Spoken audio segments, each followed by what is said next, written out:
नमस्कार दोस्तों। चलिए दोस्त, आज बात करने वाले हैं कोरेक्स LF सिरप के बारे में। ठीक है दोस्त, यह किसके लिए होता है, कैसे प्रयोग करते हैं, क्या क्या साइड इफ़ेक्ट है, सब कुछ बताएंगे। लेकिन आप वीडियो को बिल्कुल भी स्किप मत करिएगा दोस्त, नहीं तो आपको यह सब जानकारी नहीं मिल पाएगी। ठीक है दोस्त, चलिए आपको बताते हैं। ये देखिए, फाइजर कंपनी की दवा है। इसमें साल्ट क्या है, लियोसाल्बुटामॉल, एम्ब्रोक्साल हाइड्रोक्लोराइड एंड गुआइफेंसिन, ये इसमें साल्ट है। ठीक है दोस्त, चलिए अब आपको बताते हैं कि यह किसके लिए फ़ायदा करता है। ठीक है दोस्त, ये देखिए, आपके खांसी के लिए यह फ़ायदा करता है। खांसी क्या है, खांसी के बारे में थोड़ा सा मैं आपको बताऊंगा। ठीक है दोस्त, देखिए, खांसी जिसे मेडिकल भाषा में टुसिस कहा जाता है, अचानक से असर करने वाला एक रिफ्लेक्स है। इसका उद्देश्य बाहरी सूक्ष्म जीवों, रोगाणुओं, जलन, तरल पदार्थ और बलगम को हमारे श्वसन नली और गले में से साफ करना होता है। ये फेफड़े से हवा का तेजी से निष्कासित करते हैं। खांसी जानबूझकर या बिना इच्छा के हो सकती है। हालांकि खांसी एक गंभीर बीमारी का संकेत भी है। खांसी के अधिकतर के मामले में दवा लेने की ज़रूरत नहीं पड़ती, लेकिन अमूमन पर खांसी अपने आप ही ठीक हो जाती है। ठीक है दोस्त, यदि कोई खांसी से बहुत ज़्यादा दिन से ग्रसित है तो ये खांसी बीमार का संकेत हो सकता है। अधिकतर खांसी संक्रमित रोगों से होती है, जैसे सामान्य सर्दी जुकाम। खांसी संक्रमण के रोग बिना भी हो सकता है। आमतौर पर खांसी प्रदूषण, गैस्ट्रोएसोफेगेलस रिफ्लक्स डिजीज यानी कि GERD, दम घुटना, क्रोनिक ब्रोंकाइटिस, अस्थमा, फेफड़े में ट्यूमर, दिल का दौरा पड़ना।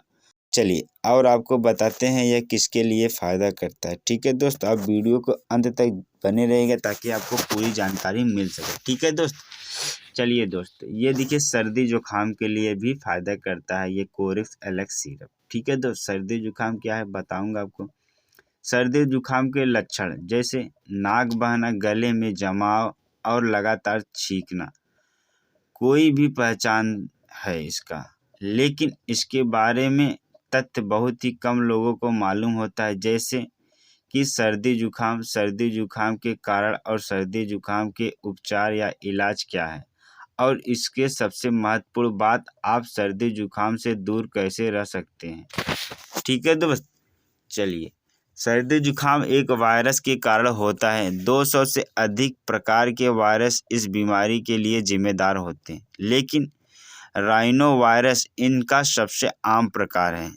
50% सर्दी जुकाम के मामले के जिम्मेदार माना जाता है। चलिए अब आपको बताते हैं कि सर्दी कैसे शुरुआत होती है। आप जानते ही होंगे, लेकिन थोड़ा सा मैं बताना चाहूँगा। यह बीमारी आपको उन लोगों से हो सकती है जो पहले से इस वायरस से ग्रसित होते हैं। किसी ऐसे व्यक्ति के साथ शारीरिक संबंध बनाने से जिसे पहले से ही सर्दी जुकाम हो, या फिर उन सतह को छूने से जो इस वायरस से दूषित हो, जैसे कि कंप्यूटर की कीबोर्ड, दरवाजे की कुंडी या चम्मच, या तो फिर किसी के नाक या मुख को छूने से जो इस वायरस से दूषित हो, या आपके किसी के छींकने या खांसी द्वारा जारी हवा में संक्रमित बूंदों से भी पकड़ सकता है। सर्दी जुकाम तब होता है जब कोई वायरस आपके नाक या गले के स्तर से जुड़ जाता है। आपके शरीर की प्रतिरक्षा प्रणाली इन रोगों के खिलाफ रक्षा करती है और इन रोगाणुओं पर हमला करने के लिए सफ़ेद रक्त कोशिकाओं को भेजती है। अगर आप इस वायरस से पहले संक्रमित नहीं हुए हैं तो आपकी रोग प्रतिरोधक शक्ति उससे लड़ने के लिए तैयार नहीं होती। इस कारण से आपकी नाक और गले में सूजन आ सकती है और बलगम बन जाता है। आपको शायद यह महसूस ना हो, लेकिन सर्दी जुकाम के वायरस से लड़ने में आपके शरीर की बहुत ऊर्जा खर्च हो जाती है। इसी वजह से आप खुद को थका हुआ महसूस करते हैं। ठीक है दोस्त, चलिए और आपको बताते हैं ये किसके लिए फ़ायदा करता है। ये देखिए दमा के लिए फ़ायदा करता है। दमा के बारे में हमने बहुत सारी वीडियो में बताया है, लेकिन जो नए यूज़र हैं, नए व्यूवर हैं, उनको नहीं पता होगा, इसलिए मैं बताना चाहूँगा। अस्थमा, दमा फेफड़े के वायु मार्ग की एक इन्फ्लेमेटरी बीमारी है। अस्थमा सांस लेना मुश्किल बनाता है और कुछ फिजिकल एक्टिविटीज़ को भी मुश्किल, असंभव भी बना सकता है। भारतीय शहरों में यह काफ़ी आम समस्या बन चुकी है। अस्थमा को समझने के लिए सबसे पहले यह समझना ज़रूरी है कि आप सांस लेते हैं तब क्या दिक्कत होती है। आमतौर पर आपके द्वारा ली जाने वाली सांस, प्रत्येक सांस के साथ हवा आपके नाक या मुंह से होकर गले के फिर वायुमार्ग आपके फेफड़े तक पहुंचती है। आपके फेफड़े में बहुत सारे छोटे छोटे वायुमार्ग हैं जो हवा से ऑक्सीजन को आपके रक्त तक पहुंचाने में मदद करते हैं। अस्थमा के लक्षण तब होते हैं जब आपके वायुमार्ग की परत सूज जाती है और उनके आसपास की मांसपेशियां कस जाती हैं। तब वायुमार्ग बलगम से भर जाता है, जिससे वहां से जाने वाली हवा की मात्रा को कम कर सके। ठीक है दोस्त, इन सब से अस्थमा अटैक हो सकता है। अस्थमा अटैक में खांसी और सीने में जकड़न होती है, जो अस्थमा का एक विशिष्ट लक्षण है। चलिए दोस्तों, ये देखिए ब्रोंकाइटिस के लिए फ़ायदा करता है। ठीक है दोस्त, ब्रोंकाइटिस क्या है, ब्रोंकाइटिस को बताना चाहूँगा आपको।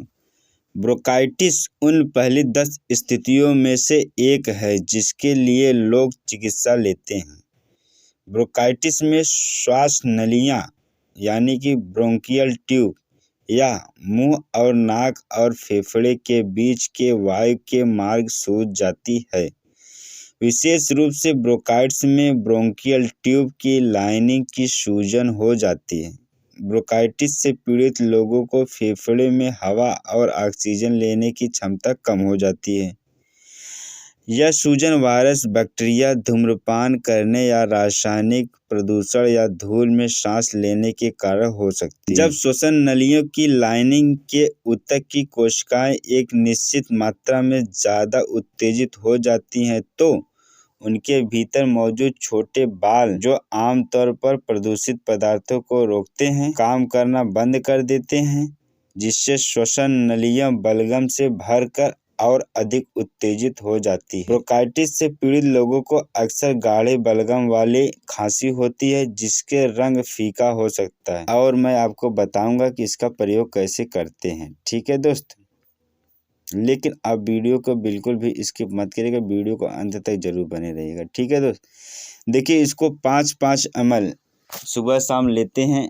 अगर नॉर्मल एज है यानी कि 18 साल एज हो, तो अगर 18 साल से प्लस है तो आप एक ढक्कन यानी कि 10-10 ml सुबह शाम ले सकते हैं। लेकिन ml को लेने से पहले, आप इस दवा को यूज करने से पहले डॉक्टर से सलाह लेके ही इस दवा का यूज करिए। ठीक है दोस्त, क्योंकि ये खांसी, सर्दी और ब्रोंकाइटिस के लिए भी फ़ायदा करता है, इसलिए तो मैं चाहूँगा कि आप डॉक्टर से सलाह लेके इस दवा को यूज करिएगा। ठीक है, चलिए दोस्त, बताएंगे आपको कि इसका साइड इफ़ेक्ट क्या होता है। जैसे मतली आना, उल्टी आना, चक्कर आना, पेट में खराबी होना, दस्त होना आदि इसके कुछ साइड इफ़ेक्ट है। अगर ये सब साइड इफ़ेक्ट दिख रहे हैं तो आप इस दवा को लेना बंद कर दीजिएगा। ठीक है दोस्त, डॉक्टर से सलाह लेके ही इस दवा को लीजिएगा। ठीक है दोस्त, यह जानकारी ऑफलाइन और ऑनलाइन के माध्यम से बताई गई है। मेरे माध्यम से बताई गई किसी भी दवा का प्रयोग करने से पहले एक बार डॉक्टर से सलाह लेके ही उस दवा का प्रयोग करें। ठीक है दोस्त, चलिए अभी के लिए bye bye, tata, take care. लेकिन उसके पहले कहना चाहूँगा, वीडियो अगर अच्छा लगा तो शेयर एंड सब्सक्राइब जरूर करिएगा,